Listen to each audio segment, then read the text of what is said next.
Ayun guys, magluluto tayo ng ating healthy foods with nutrients. So para na rin sa for workouts yun.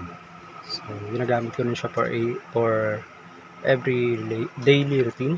Then bumibili na ako at waiting muna kayo. Let's go.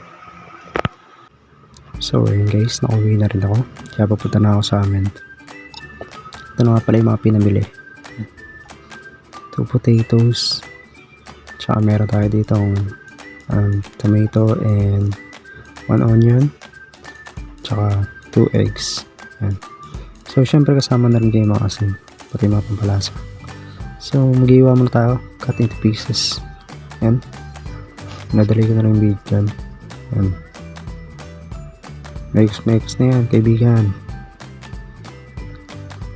Yan, mamadali na ako dyan kasi medyo excited na ako sa pagkain. Medyo gutom na rin ako. Ayan, lugasan mo muna yung mga patatas dyan.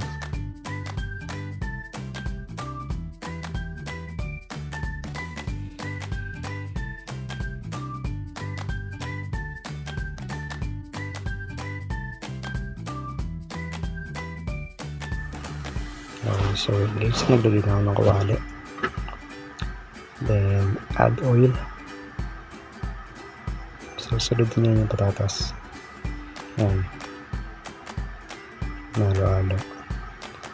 Then sunod na rin yung sibuyas na kamatis. Mix na yan. Mix mo na yan kaibigan. Ayan, biyak na rin ako itlog, dalawa. Tsaka add ng eksaktong asin para pampalasa. Siyempre meron na rin yung basta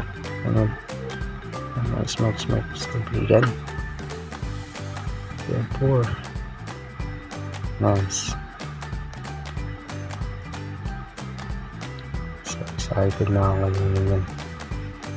Yan, tingnan na natin siya sa luto. Ayan, luto siya ng gusto. So yummy. Then pour.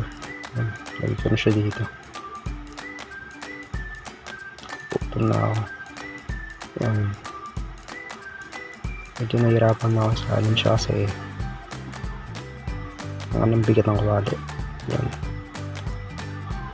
hinahanda ko na lang yung paglagay.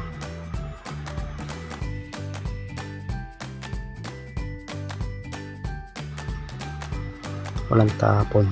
Sheesh.